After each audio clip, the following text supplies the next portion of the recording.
Hello, Janesville, and welcome to Park Place Views, the monthly program that aims to keep residents informed by highlighting the people, places, and partners of the City of Janesville. As always, this program is brought to you by the City of Janesville and JATV Media Services.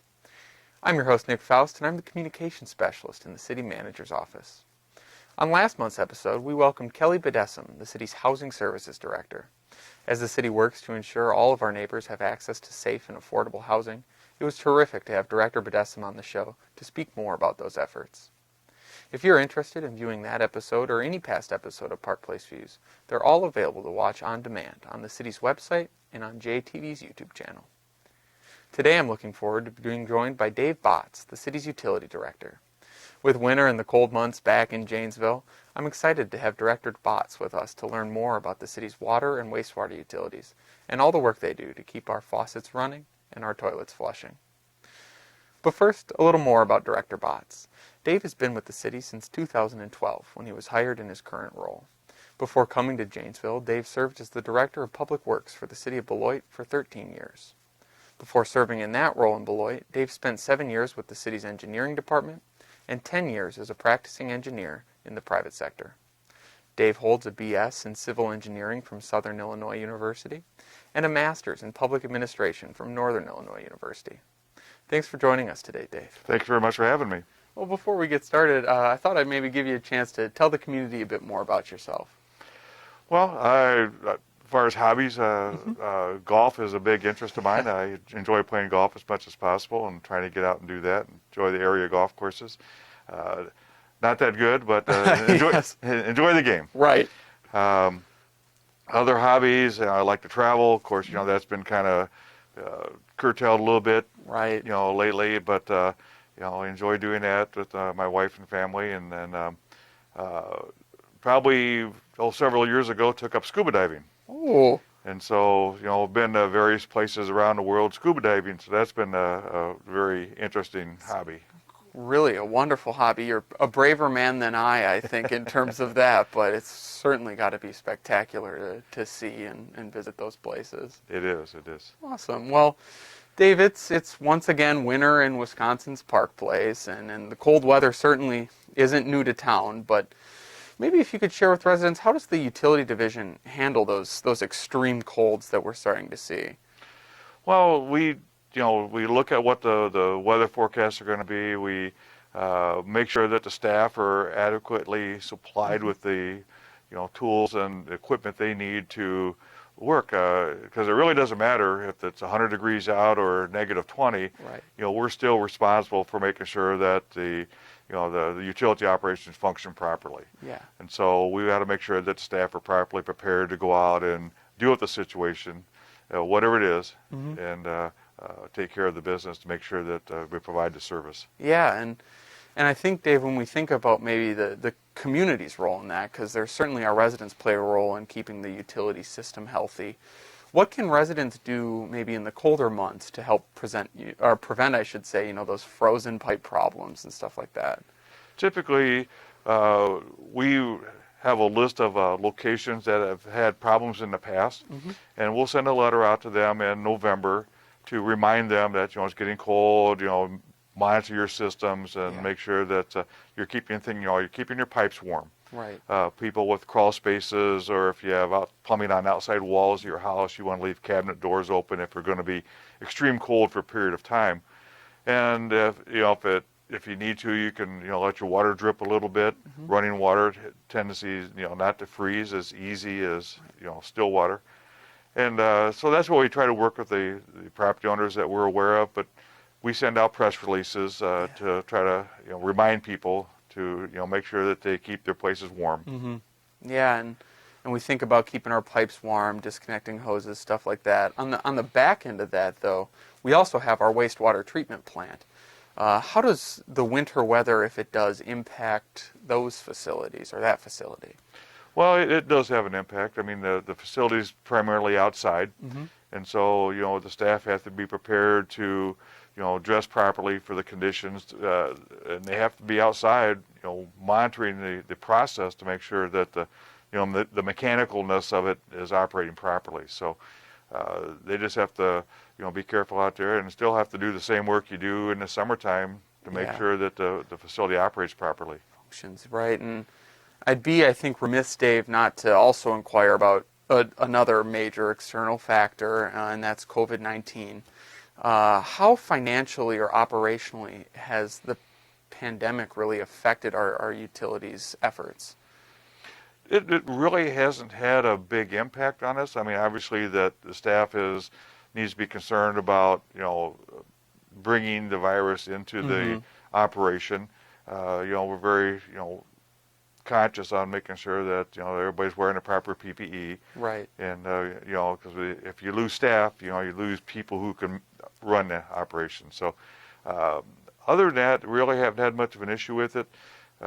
Janesville doesn't shut water off for non-payment of bills. Right. So if people were out of work and unable to, pay for things, basically what happens if they can't pay it at some point, it gets rolled into their taxes.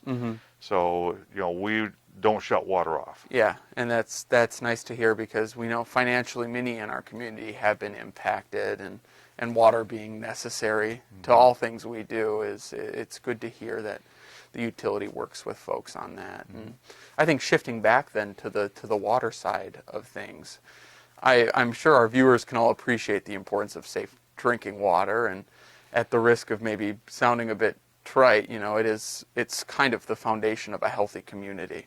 What steps does the water utility take, I think, to ensure that we have access to clean drinking water? Well, we want to make sure that people understand that our water comes from wells. We have deep wells and shallow wells that we pump into our system. We do not take water from the Rock River. Yes. So there's sometimes we get that question once in a while. Misunderstanding.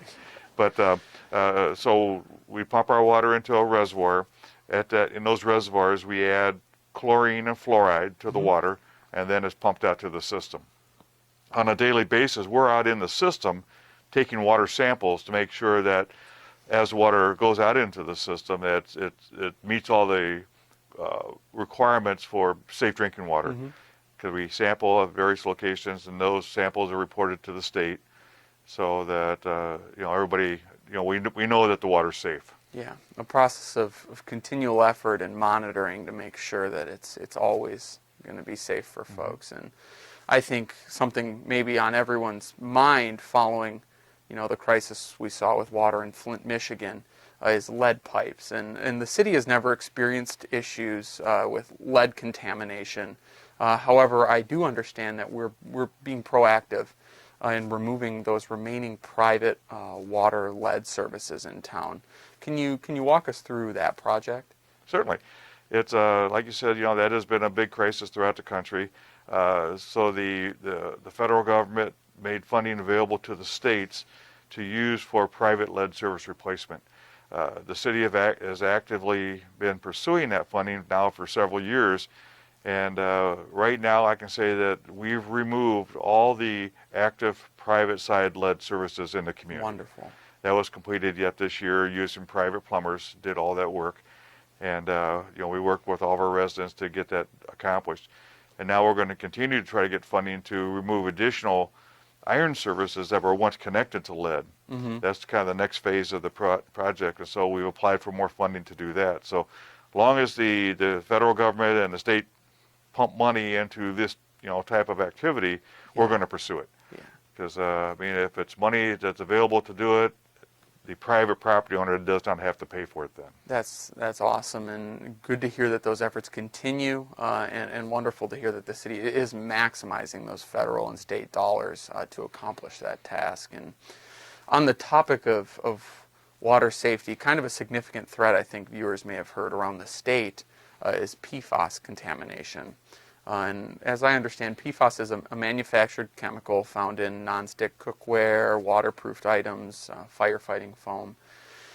What do residents kind of need to know about PFAS contamination and how the city's approaching that?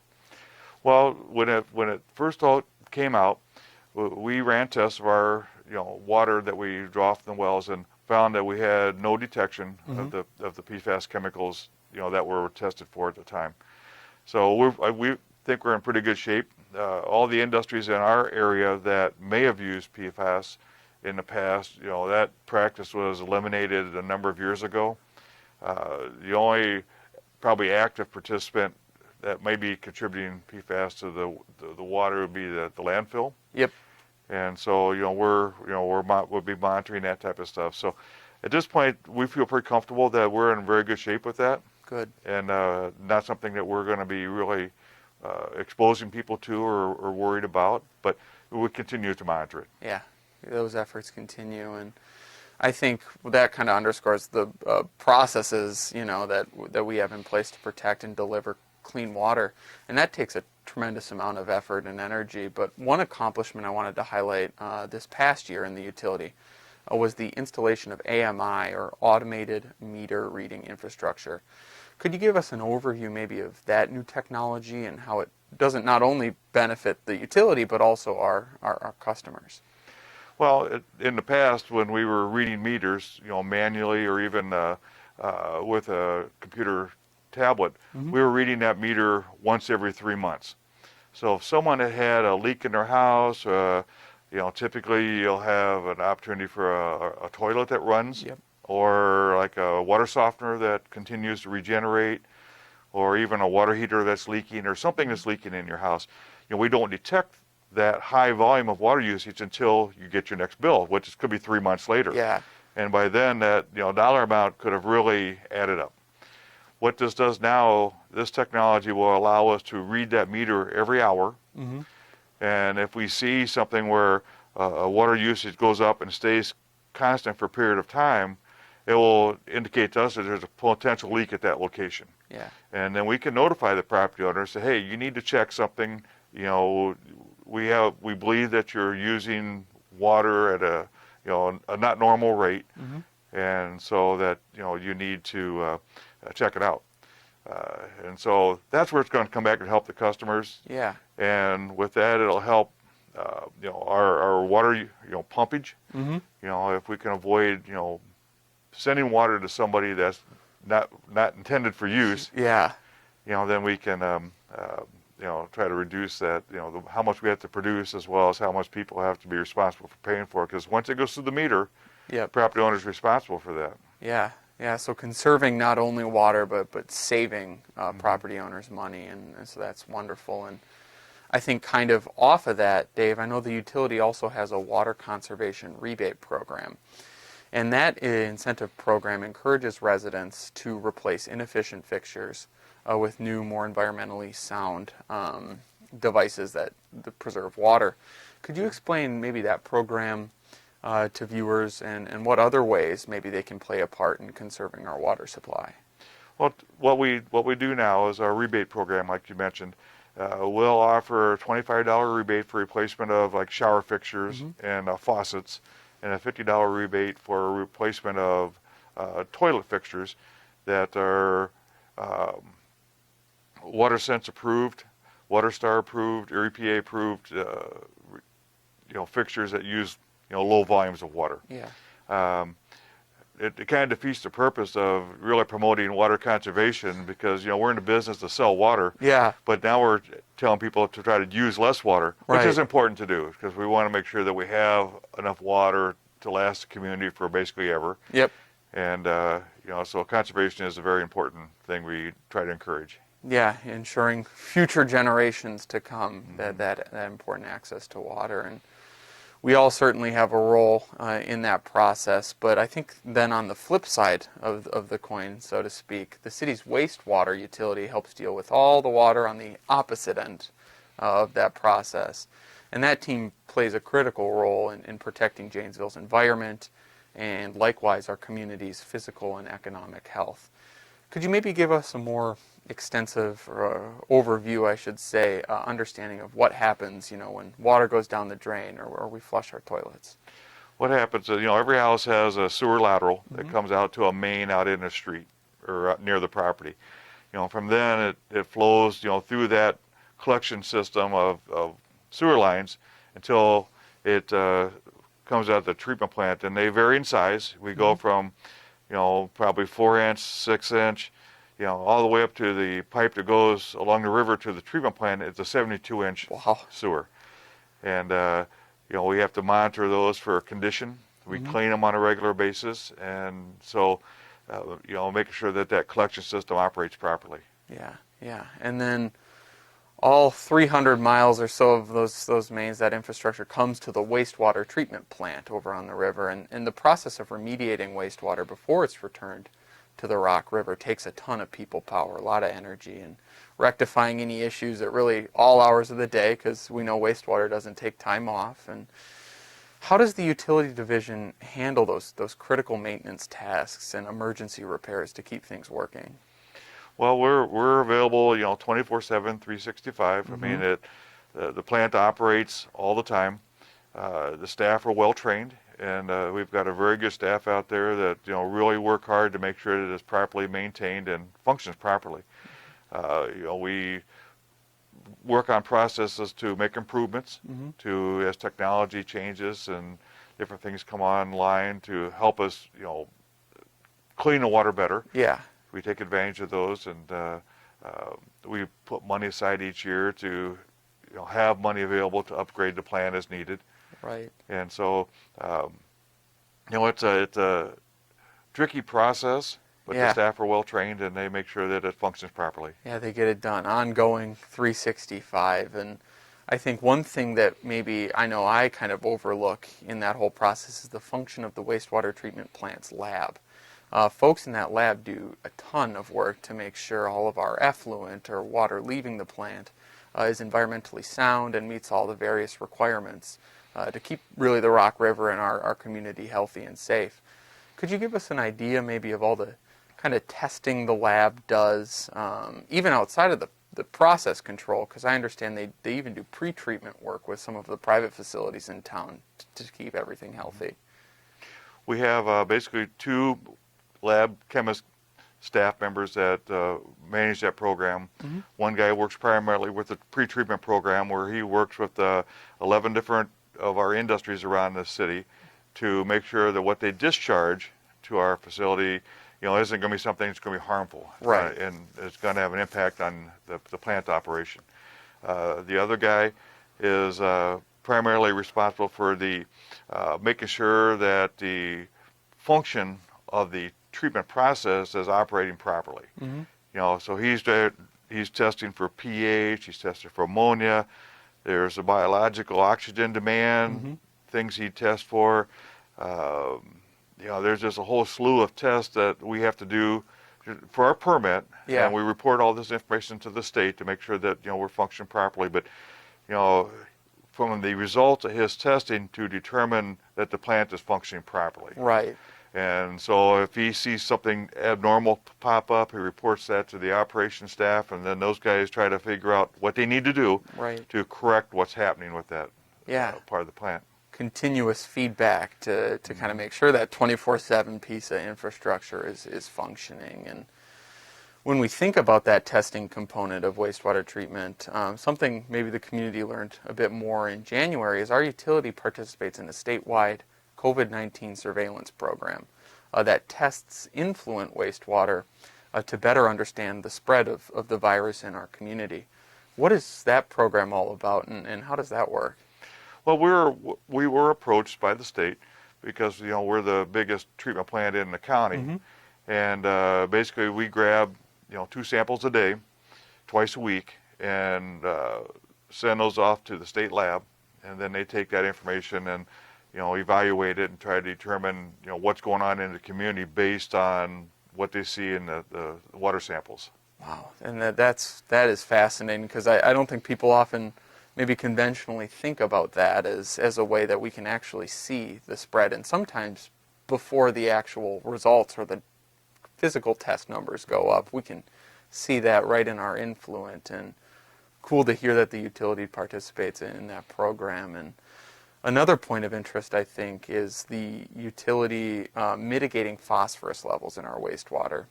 Last year, the treatment plant installed some new infrastructure to help monitor and treat phosphorus. Why is it so important for our community's environmental health that we do that?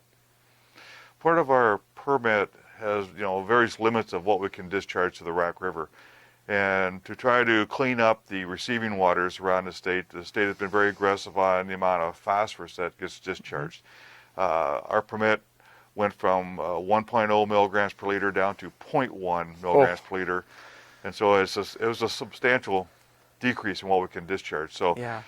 we're fortunate that when we did our last upgrade to our facility in 2008, 2009, that they prepared for this to come. And so our plant does a very good job of reducing phosphorus, but we've had to come in now and put phosphorus analyzers in various spots in the plant, and then different chemical feeds, so that if we detect a heavy load of phosphorus coming in, we can add more chemicals to the operation and try to catch it, before it gets to a point where it's going to discharge at a higher level than what we're permitted to discharge. So that's the actions we're taking to try to do that. But on the other side of that, we're also working with the Rock County Soil Conservation Service to identify locations in the farmlands around Janesville where we can install practices that reduce the runoff of phosphorus from farm fields or livestock areas, and by installing those practices like buffer strips and things like that, we'll get credit for pounds of phosphorus from that we can use to offset any large discharges that we get in a trading program. So those things help our local farmers. It helps reduce runoff from these farm operations into the creeks and streams, and then plus it gives a benefit to the city that we can use to offset any high loads of phosphorus we get into the plant. Yeah, working really hand in hand with our community partners to solve that phosphorus problem, and that is certainly important as we move ahead. And I think thinking about then, Dave, the utility, all it's doing to keep our wastewater system functioning and effective. I also know there is a role there on the back end for our residents to play, and it would just so happen that this month's Park Place Inquires question covers just that. A local viewer, Shelby M., asked, I know some people who use disposable wipes in their bathroom, and they always say that the labels on those products say that they're flushable. Is that really the case? Well, there's a lot of things that are flushable that you can physically flush down the toilet. Wipes are one of them that they say they're flushable. Our national organizations have been working with the manufacturers of those to try to get that labeling removed. Right. Because even though it's flushable, it's not, that's not a proper way to dispose of it. Right. Because it doesn't deteriorate in the wastewater. The plant doesn't deteriorate at the plant. All it does is end up clogging up, your sewer lines and causing backups in your sewer lines, and it causes, operational issues at our treatment plant that we have to deal with by having to pull pumps apart to clean all the rags out of them, and it's not a very pretty thing to do. And no, and the guys are not real excited when they know a pump's clogged that they have to tear apart and clear rags out of it. But we got that, as well as people putting grease down the drain. Right. And we've got a thing that we try to promote is cease the grease. Right. Because grease is also a big contributor to sewer backups, and it doesn't degrade in the treatment plant. It's just a nuisance, and so we encourage the other ways to dispose of grease into your trash rather than dumping it down the drain. Yeah, certainly important. Everybody's ceasing the grease, using those tins or collecting them and disposing them in the trash, and then keeping those flushable wipes in the trash where they belong. And that was a tremendous topical question, and if you're like Shelby and have an inquiry you would like answered on this program, I'd encourage you to submit it to us by emailing cojmedia@ci.janesville.wi.us. While your question might not be like Shelby's answered here on this program, city staff will be happy to answer it for you. Dave, then before we wrap up, I wanted to maybe highlight one final major accomplishment in sustainability at our treatment plant, and that's the use of microturbines that, as I understand, we're employing to actually generate electricity at the facility. Those, I think, are powered actually by methane that the facility produces. What does that whole initiative really entail? Well, like you mentioned, we use our digesters, and digesters create methane gas. The practice had been for a long time is to flare it off. But what we've done, and part of the upgrade in 2008 was to capture that gas, and then we run it through a conditioning system to refine it a little bit better into fuel, and we use that fuel then to operate microturbines. We have 465 kilowatt microturbines and one 200 kilowatt microturbine, and we run those to generate electricity. Yeah. We used to sell that electricity back to Alliant, but our agreement with Alliant expired last year, so now we just use that electricity to offset how much we have to buy from Alliant to operate the plant. So it's a great cost reliever for us. Yeah. We also then further refine that gas into compressed natural gas, CNG, Wow. which we use to fuel vehicles for both the water utility and wastewater utility. So it is a combined operation where we can, maximize what we can get out of that gas that we generate. Yeah, yeah. Not only from an environmental standpoint, but an economic standpoint. Very beneficial to the city and to the utility that we do that. It's a super neat program. And that about, I think, does it for us today, Dave. I want to thank you not only for stopping by, but the effort you and your staff really put in every day. As I said, to keep the faucets running and the toilets flushing. In all seriousness, I think we perhaps too often take some of those things for granted. Clean water, clean environment, and we all need that really at the end of the day. And it's through the dedication of the utility staff that our community is afforded those resources. So thank you. Thank you, Nick, for inviting me, and we do have an awesome staff out there that take care of this for the community. Certainly do. And I want to thank you, our viewers and residents, for tuning in today and for all you do to help make Janesville a community of choice to realize life's opportunities. I invite you to stay connected with the city by following us on Facebook, Twitter, Instagram, and LinkedIn, signing up for emergency notifications via the JPD on the Nixle app, and receiving our weekly city press releases by visiting www.janesvillewi.gov/email us. I also want to encourage you to tune into the program next month when I sit down with the Executive Director of the Janesville Area Convention and Visitor Bureau, Christine Rebout.